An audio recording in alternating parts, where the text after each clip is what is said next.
Pues decíamos que la iglesia es universal. Vamos a ver un texto bíblico donde nos habla de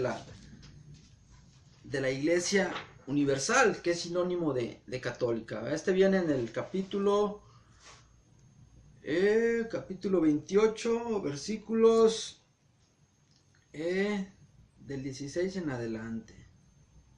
Dice así: Los 11 discípulos fueron a Galilea, a la montaña donde Jesús los había citado. Al verlo, lo adoraron. Ellos que habían dudado, Jesús se acercó y se dirigió a ellos con estas palabras: Dios me ha dado autoridad plena sobre cielo y tierra. Vayan y hagan discípulos a todos los pueblos y bautícenlos para consagrarlos al Padre, al Hijo y al Espíritu Santo, enseñándoles a poner por obra todo lo que les he mandado. Y sepan que yo estoy con ustedes todos los días hasta el final de los tiempos. Palabra de Dios. Bien, pues aquí vemos claramente la enseñanza de Jesús de envío a todos los pueblos. La promesa de que vayan a todos los pueblos, a todo que es una iglesia pues no nada más para los judíos, que es una iglesia mundial, universal, ¿sí? Entonces la palabra católica también quiere decir plenitud, totalidad. Si observamos aquí hay cuatro formas donde habla de totalidad, de plenitud. Vamos a ver estas cuatro frases, ¿verdad? Donde dice, 4 veces habla Jesucristo a sus apóstoles de totalidad, de universalidad. Dice así, dice: Dios me ha dado autoridad plena, o sea, plenitud, ¿verdad? Totalidad. Vayan a todos, hagan discípulos en todos los pueblos, ¿verdad? Otro sinónimo de universalidad, de catolicidad.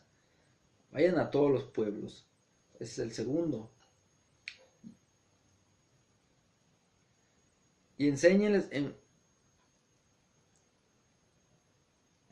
a poner por obra todo lo que les he mandado, ¿verdad? Todo, totalidad. Y sepan que yo estoy con ustedes todos los días hasta el final de los tiempos, todos los días, ¿sí? Entonces, para aquellos que dicen que la iglesia de los primeros cristianos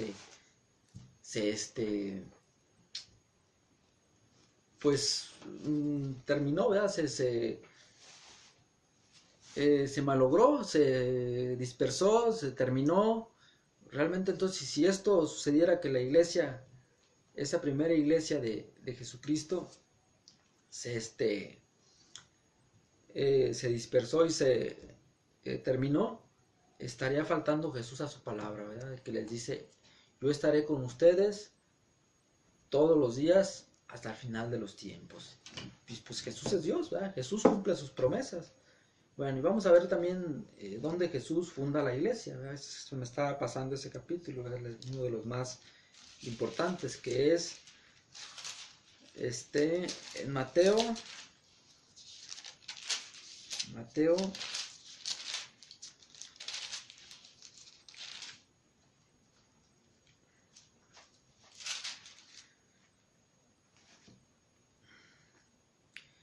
Mateo 16, del 17 en adelante.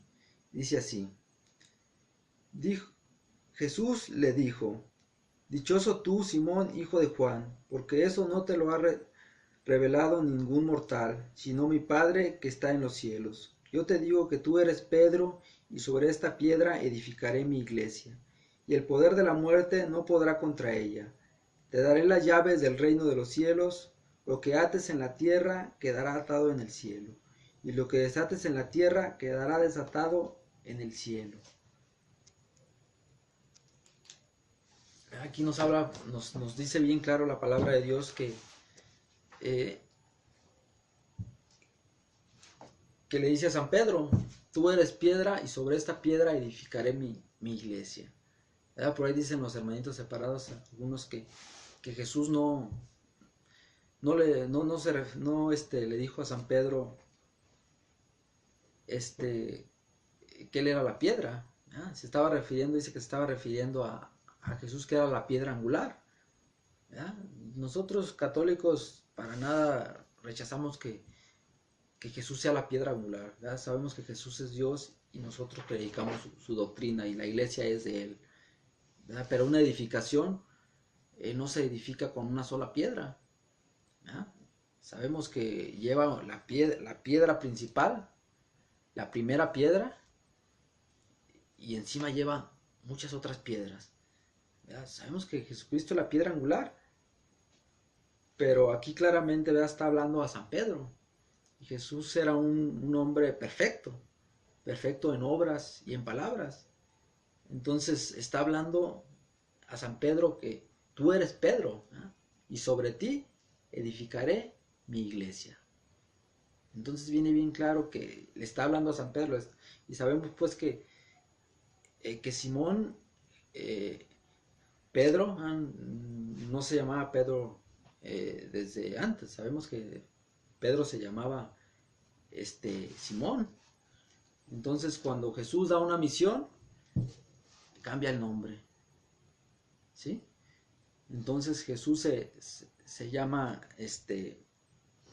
Pedro se llama Simón, y Jesús le cambia el nombre a Pedro. Aquí quiere decir piedra, roca, cimiento. Y aquí Jesús nos habla claramente de que la misión que le da a San Pedro.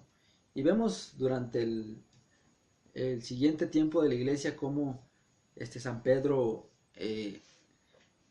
pues está al pendiente de sus discípulos. ¿Verdad? Vemos en Pentecostés quién es el que sale enfrente cuando cuando la venida del Espíritu Santo, ¿verdad?, que baja sobre los discípulos, y que empiezan a hablar lenguas y que la gente dice, estos están borrachos, y San Pedro sale a defender y dice, estos no están borrachos, ya son las 9 de la mañana, ¿cómo van a estar borrachos? Sino que es el Espíritu Santo el que está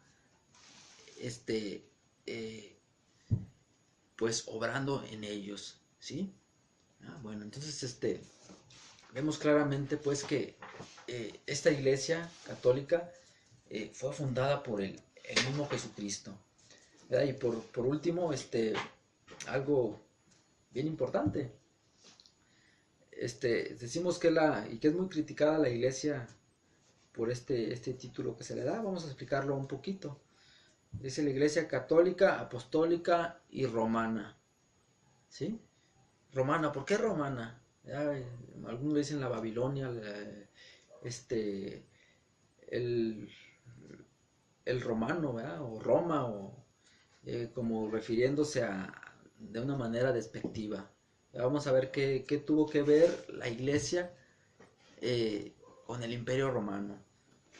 El Imperio Romano, en tiempos de Jesucristo, fue uno de los imperios más poderosos que ha dado la humanidad.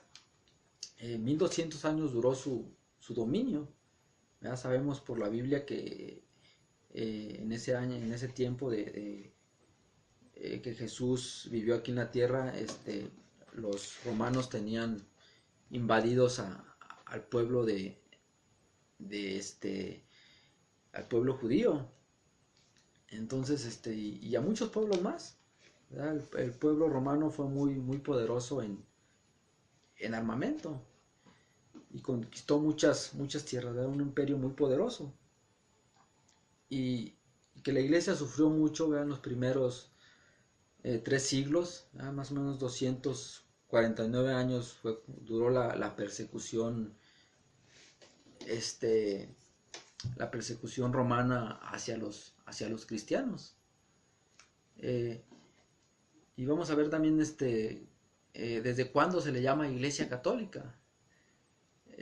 Sabemos pues por la historia, ¿verdad?, que el primero que le llama Iglesia Católica es el obispo San Ignacio de Antioquía, que fue discípulo directo del apóstol San Juan, ¿sí? Entonces, por lo tanto, esta hipótesis de que la iglesia fue fundada en el año 313 por Constantino, pues es una total mentira, ¿no? Porque primeramente Constantino pues ni siquiera era bautizado. Él se bautizó eh, algunos tiempo, unos días antes de morir, ¿sí? Entonces Constantino lo único que hizo fue dar un decreto para que ya no se persiguiera a la iglesia, ¿no? Para darle libertad a la iglesia, este, para poder pues predicar libremente la doctrina de Jesucristo. Y vemos que ya en este año de 313 pues ya había cientos de obispos en Éfeso, en Galacia, en Corinto, en muchos lugares ahí alrededor de Israel. Ya la doctrina se había extendido, ya la doctrina católica se había extendido, ya desde el año 200 años antes, en el año más o menos 110, el primero que le llama Iglesia Católica es el obispo de Antioquía, ¿verdad? Que fue mártir, lo llevaron desde Antioquía hacia Roma para martirizarlo, ¿verdad? Para echarlo a los leones, ¿verdad? Un obispo que, pues muy valiente, que decía, yo quiero ser molido, ¿verdad? Ser molido como pan bendito para la gloria de Dios, ¿verdad? Los cristianos iban con gusto cantando al martirio. Entonces este imperio poderosísimo, este imperio romano, que muchos iban a apreciar un espectáculo horrendo y terminaban avergonzados, y terminaban muchos hasta convirtiéndose, ¿verdad? Porque sabemos que la sangre de cristianos es semilla, la sangre de mártires es semilla de cristianos. Entonces, a pesar de que pues martirizaban muchos cristianos, los cristianos iban en aumento. Y si a esto añadimos que el emperador Constantino le dio pues la libertad ya de oficiar la doctrina de la iglesia, ¿verdad? La doctrina de Jesucristo, el cristianismo se fue propagando más, ¿verdad? Y un poquito después, ¿verdad? En el año 380, ya la doctrina cristiana católica se hace doctrina oficial del Imperio Romano, ¿eh? Entonces esto ya explica por qué la sede de la Iglesia Católica está en Roma, ¿eh? Muchos dicen, ¿y por qué no está en Jerusalén, en Israel? ¿Por qué no? Pues sabemos claramente qué es lo que les pasaba a los cristianos en tiempo de Jesús, en tiempo un poquito después de que Jesucristo murió. Ya sabemos, por ejemplo, del apóstol Matías, ¿ya? Del apóstol Santiago, ¿verdad? Que fue muerto por los, por los fariseos, por el Sanedrín. Entonces a Jesucristo no le recibieron los judíos. Y hasta la fecha ellos siguen esperando al Mesías, que probablemente la segunda venida para los cristianos va a ser para ellos la primera venida del Mesías. Hasta la fecha no lo han aceptado. Entonces esto explica por qué la sede está en Roma, ¿verdad? Por qué la sede de la Iglesia Católica Romana está precisamente en Roma, porque este imperio que en los primeros 3 siglos la persiguió brutalmente, ¿verdad? En los siguientes siglos el imperio romano se transformó, ¿verdad? Se transformó ya donde para ellos ya no era más importante lograr pues territorios, lograr poder, ¿verdad? Sino que muchos romanos ya aspiraban a lograr el reino de Dios, ¿verdad? A lograr la vida eterna. Y las guerras de todos modos siguieron, ¿verdad? Las guerras siguieron y después vienen los bárbaros y derrotan al imperio romano. Es donde el imperio romano ya tiene su final, ¿verdad? Pero ya la iglesia fue creciendo hasta el punto pues de ser pues universal, ¿verdad? Bien, entonces mis hermanitos, ojalá pues yo hasta aquí termino. Espero pues que los católicos, ¿verdad?, nos sigamos formando, nos sigamos alimentando de la escritura, ¿verdad? Que tratemos con amabilidad a los hermanos separados, pero que sí defendamos pues no con insultos, ¿verdad? No con agresiones, sino con conocimiento, y con ejemplo de vida, nuestra santa Iglesia Católica, ¿verdad?